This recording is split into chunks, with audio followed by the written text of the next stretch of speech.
Hello friends, हम कर रहे थे ब्रिटिश सिस्टम। लास्ट सेशन में हमने ब्रिटिश में पॉलिटिकल पार्टीज के रिगार्डिंग किया एंड आज हम करेंगे इंटरेस्ट और प्रेशर ग्रुप्स इन ब्रिटिश। जो ब्रिटिश में इंटरेस्ट ग्रुप्स हैं जब प्रेशर ग्रुप्स हैं, इसकी क्या इंपॉर्टेंस है।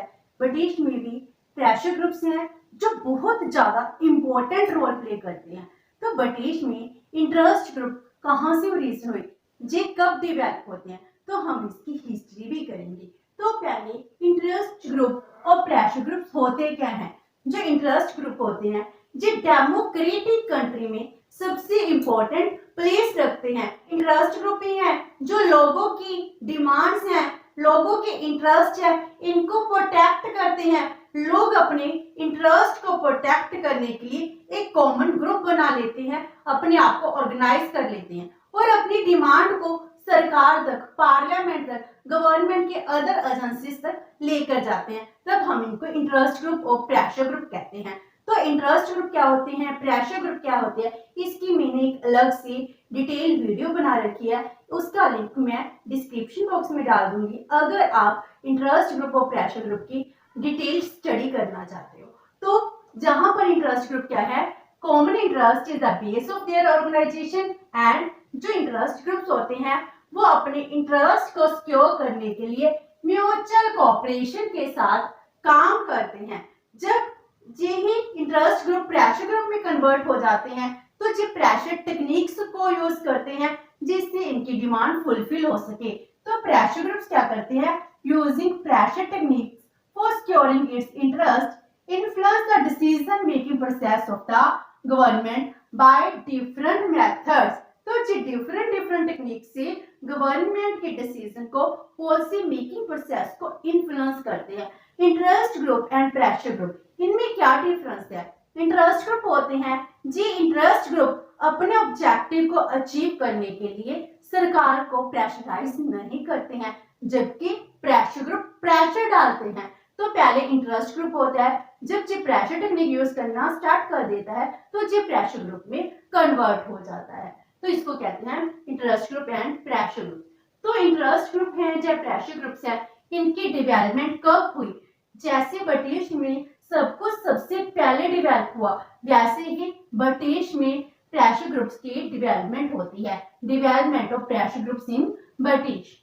ब्रिटिश में ये कब एग्जिस्टेंस में आते हैं, इन 18th सेंचुरी, जब इंडस्ट्रियल रेवोल्यूशन होती है, इंडस्ट्रियल डेवलपमेंट होती है इन 1760 में, तब जाकर इंडस्ट्रियल रेवोल्यूशन के साथ प्रेशर ग्रुप भी बनने स्टार्ट हो जाते हैं। तो वहां पर इंडस्ट्रियल रेवोल्यूशन की वजह से जो सोसाइटी है टू ग्रुप्स में डिवाइड हो जाती है। एक होते हैं रिच क्लास, एक होते हैं वर्किंग क्लास। रिच क्लास कौन सी थी, जो इंडस्ट्रियलिस्ट थे, जिनके पास बहुत सारा पैसा था, जो कैपिटलिस्ट थे। लेकिन वर्किंग क्लास बहुत पुअर क्लास थी, इन्होंने अपने इंटरेस्ट को प्रोटेक्ट करने के लिए बहुत सारे प्रेशर ग्रुप्स बना लिए। इस तरह इंडस्ट्रियल रेवोल्यूशन जिसमें कैपिटलिस्ट की डेवलपमेंट हो रही थी, साथ में ही वर्कर ने अपने इंटरेस्ट को प्रोटेक्ट करने के लिए प्रेशर ग्रुप्स को बनाना शुरू कर दिया। और 19th सेंचुरी में 1838 में एक एंटी कॉर्न लॉ लीग बनाई जाती है। ये भी क्या थी, एक प्रेशर ग्रुप थी जो क्या कर रही थी, जो कॉर्न लॉ से इन लॉ को जो खत्म करवाना चाहते थे। इसीलिए 1838 में एंटी कॉर्न लॉ लीग बनाई गई जो प्रेशर ग्रुप की तरह काम करती थी, सरकार पर प्रेशर डालती थी, जो कॉर्न लॉ है इनको खत्म कर दो। और इसका रिजल्ट क्या होता है, 38 में बनाई गई और 45 में जो कॉर्न लॉ थे वो अबलिश्ड हो जाते हैं, खत्म हो जाते हैं। सरकार प्रेशर ग्रुप के आगे झुक जाती है। जो प्रेशर ग्रुप अपने ऑब्जेक्टिव अचीव करना चाहते हैं, इनके ऑब्जेक्टिव अचीव हो जाते हैं। जब एक प्रेशर ग्रुप के ऑब्जेक्टिव अचीव हो जाते हैं तो अदर्स ग्रुप है वो भी अपनी प्रेशर ग्रुप बनाने शुरू कर देते हैं। तो इसके बाद और भी बहुत ज्यादा ऑर्गेनाइजेशंस हैं और भी ज्यादा प्रेशर ग्रुप्स हैं वो बनने शुरू हो जाते हैं। तो जैसे स्लेवरी को खत्म करने के लिए, वुमन को फ्रेंचाइज देने के लिए भी बहुत ज्यादा प्रेशर ग्रुप्स बनाए गए। ब्रिटिश में भी पहले जो लेडीज थी उनको वोट देने का राइट नहीं था, इसके लिए भी ग्रुप बनाए गए थे और स्लेवरी सिस्टम वहां भी प्रिवेल करता था, इसको भी खत्म करने के लिए प्रेशर ग्रुप बनाए गए थे। तो 19th सेंचुरी में बहुत ज्यादा प्रेशर ग्रुप्स बनते हैं in the British and 20th century में 1908 में ऑथर बेंटली की एक बुक पब्लिश होती है जिसका नाम है द प्रोसेस ऑफ गवर्नमेंट। इसमें वो क्या कहते हैं, वो स्ट्रेस देते हैं कि अगर हम पॉलिटिकल सिस्टम की स्टडी करना चाहते हैं तो इसमें बहुत सारे इनफॉर्मल पॉलिटिकल एक्टिविटीज होती हैं, इनको भी स्टडी करना जरूरी है। जैसे प्रेशर ग्रुप्स क्या करती हैं, सरकार की पॉलिसीज को इन्फ्लुएंस करती हैं, अपने ऑब्जेक्टिव को अचीव करने के लिए वो कोई भी टेक्निक यूज करती हैं जिससे जो पॉलिटिकल पार्टीज की पॉलिसीज हैं वो चेंज हो जाती हैं। इसीलिए ये कहते हैं जो इनफॉर्मल पॉलिटिकल एक्टिविटीज है इनकी स्टडी करना भी बहुत जरूरी है। इस तरह पॉलिटिकल सिस्टम में जो प्रेशर ग्रुप्स हैं इनकी डेवलपमेंट स्टार्ट हो जाती है इन ब्रिटिश। और जो ब्रिटिश में प्रेशर ग्रुप्स हैं वो कितनी तरह के हैं, classification of pressure groups in England. तो मेन पहले है बिजनेस ग्रुप्स, जैसे इंडिया में भी बहुत टाइप्स के प्रेशर ग्रुप्स हैं लाइक दिस, इंग्लैंड में भी बहुत टाइप्स के प्रेशर ग्रुप्स हैं। बिजनेस ग्रुप जैसे बिजनेस को प्रोटेक्ट करने के लिए कुछ लोगों की एसोसिएशन बनी हुई है, तो उनमें से सबसे इंपॉर्टेंट है association of British chamber of commerce and ऐसे ही national association of British manufacturer. ये एसोसिएशन बिजनेस ग्रुप्स हैं। देन ट्रेड यूनियंस बनती हैं जैसे ट्रांसपोर्ट जनरल वर्कर यूनियन होगी, माइन वर्कर यूनियन होगी, इलेक्ट्रिक यूनियन होगी, ट्रेड यूनियन कांग्रेस होगी जो सबसे इंपॉर्टेंट है। और उसके बाद आते हैं प्रोफेशनल ऑर्गेनाइजेशन, ये अपने बिजनेस के लिए, ये वर्कर के लिए, और जो सर्विस सेक्टर है उसके प्रोफेशंस हैं इनके लिए भी प्रोफेशन ऑर्गेनाइजेशंस हैं। ट्रेड यूनियन की तरह प्रेशर ग्रुप्स हैं जैसे डॉक्टर हो गए, टीचर हो गए, लॉयर्स हो गए, इनके लिए प्रोफेशनल ऑर्गेनाइजेशन है। जैसे ब्रिटिश मेडिकल एसोसिएशन जो मेडिकल सर्विसेज के लिए है, नेशनल यूनियन ऑफ टीचर्स होगी, ब्रिटिश बैंकर एसोसिएशन होगी प्रोफेशनल। और उसके अलावा प्रमोशनल ग्रुप्स हैं। प्रमोशनल ग्रुप्स क्या है, जिसमें हर एक क्लास के लोग इंक्लूड है जो सोसाइटी को प्रमोट करने के लिए, सोसाइटी में जो कुछ भी गलत हो रहा है इसको खत्म करने के लिए, स्लेवरी को खत्म करने के लिए, चाइल्ड को बचाने के लिए, वुमन को प्रोटेक्ट करने के लिए जो ग्रुप्स हैं उनको प्रमोशनल ग्रुप्स कहते हैं। जैसे Royal Society for the Prevention of Cruelty to Children, ये प्रेशर ग्रुप्स बहुत ज्यादा काम कर रहे हैं। Next is pressure groups of local authorities, वहां पर लोकल अथॉरिटीज हैं जो काम कर रही हैं। लोकल अथॉरिटीज ने भी अपने प्रेशर ग्रुप्स बना रखे हैं जैसे association of municipal corporation, country councils, इनों की भी अपने अपने प्रेशर ग्रुप्स हैं।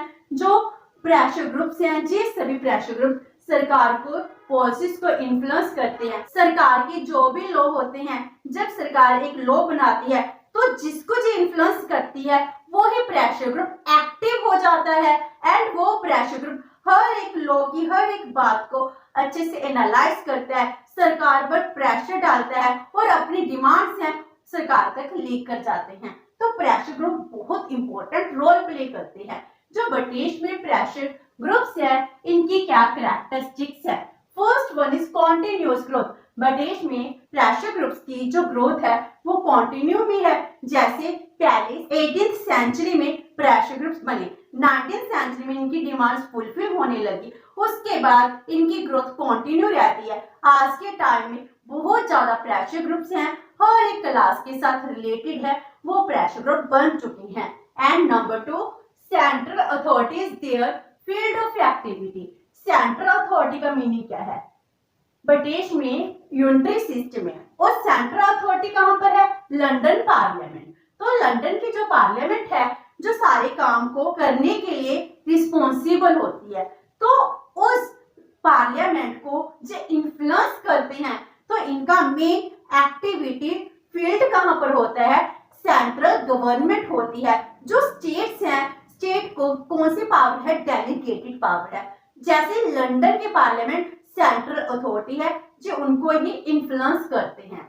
Number 3, cabinet is their focus of attention.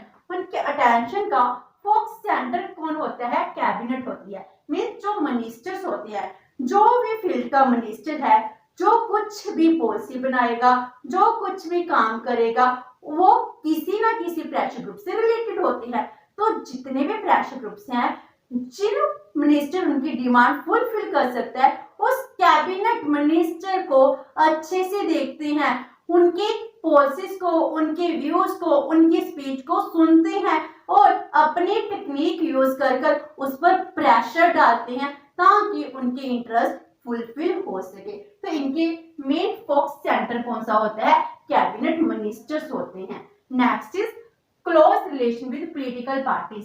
जो प्रेशर ग्रुप्स हैं, चाहे इनकी कैरेक्टरिस्टिक्स है कि जो पॉलिटिकल पार्टी के साथ नहीं मिले होते, जे अपने रिलेशन हर पॉलिटिकल पार्टी के साथ बनाते हैं, लेकिन प्रेशर ग्रुप के साथ इतने ज्यादा लोग जुड़े होते हैं कि प्रेशर ग्रुप पॉलिटिकल पार्टीज को बहुत ज्यादा इन्फ्लुएंस करते हैं। जो पॉलिटिकल पार्टीज हैं, जी कहते हैं अगर आप हमारे जी इंटरेस्ट फुलफिल करेंगे तब हम आपको वोट डालेंगे, तो लोग भी वहीं पर वोट डालते हैं जहां पर उनके प्रेशर ग्रुप्स हैं, जहां पर कहते हैं। तो पॉलिटिकल पार्टी के साथ इनके बहुत क्लोज रिलेशंस होते हैं ताकि इनके ऑब्जेक्टिव्स हैं वो अचीव हो सकें।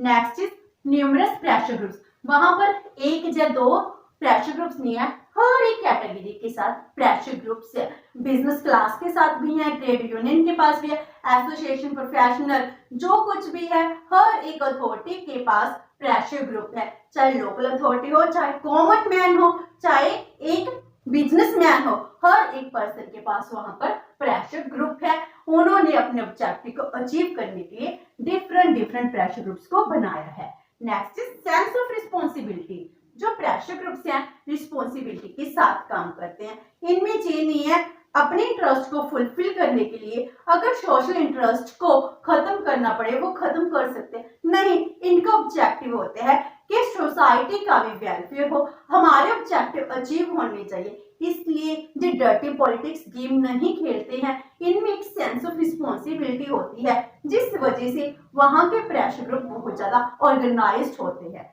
Next is democratic functionalism.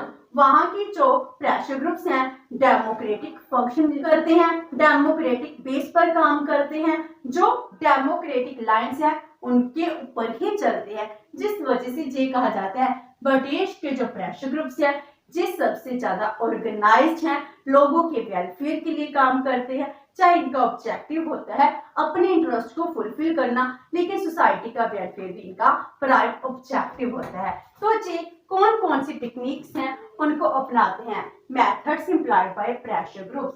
तो first one is to establish contact with concerned authority. जो अथॉरिटी इनकी बात को मानेगी तो उस अथॉरिटी के साथ से पर्सनल कांटेक्ट एस्टैब्लिश करते हैं, उनको डिनर पर बुलाते हैं, पार्टीज में बुलाते हैं, जिससे उनकी बातें फुलफिल हो सके। To influence political parties. जितनी पॉलिटिकल पार्टीज हैं इनको इन्फ्लुएंस करते हैं ताकि ऑब्जेक्टिव अचीव हो सके। लॉबिंग ये ट्रेडिशनल मेथड है, हर एक पॉलिटिकल पार्टी को, हर एक मेंबर को, अथॉरिटी को जो उनकी रिक्वायरमेंट्स को फुलफिल कर सके उनको लॉबी भी देते हैं, उनको लॉबिंग के थ्रू अपनी बातों में लाने की कोशिश करते हैं, गिफ्ट्स देते हैं ताकि उनके ऑब्जेक्टिव्स फुलफिल हो सके। To win public opinion. Public opinion हर एक कंट्री में सबसे इंपॉर्टेंट होते हैं गवर्नमेंट को क्रिटिसाइज करने के लिए और पब्लिक ओपिनियन को अपने साइड पर बनाने के लिए। प्रोपोगंडा। प्रोपोगंडा जिसके थ्रू ये क्या करते हैं, गवर्नमेंट को क्रिटिसाइज करते हैं, उसकी पॉलिसी को प्रोपोगेट करते हैं ताकि लोग उनकी फेवर में आ सके। स्ट्राइक्स, रैलीज, डेमोन्स्ट्रेशन ये हर एक कंट्री में होता है। पहले ये पीसफुल मीन्स अपनाते हैं, अगर फिर भी इनकी बात नहीं मानी जाती तो स्ट्राइक्स, रैलीज, धरना प्रदर्शन करते हैं। To send petition. लोगों से साइन करवाकर बहुत सारे पिटीशन से कंसर्न अथॉरिटी को सेंड की जाती हैं। Next is to appear before the parliamentary committees. जो पार्लियामेंट्री कमेटीज होती हैं उनके सामने अपीयर होते हैं, अपनी बातें बताते हैं और अपनी डिमांड को फुलफिल करने के लिए डिस्कशन करते हैं। तो ये बहुत सारे मेथड्स हैं जो प्रेशर ग्रुप्स के द्वारा अपनाए जाते हैं। तो इस सेशन में हमने किया प्रेशर ग्रुप्स का मीनिंग, इसकी techniques, development and next session में हम करेंगे इसके रोल एंड इवैल्यूएशन। होप से कि आपको ये सेशन अच्छा लगा होगा। अगर आपकी कोई क्वेरी है तो post in the comment box and video अच्छी लगी तो please like and share with your friends. Thank you so much and have a nice day.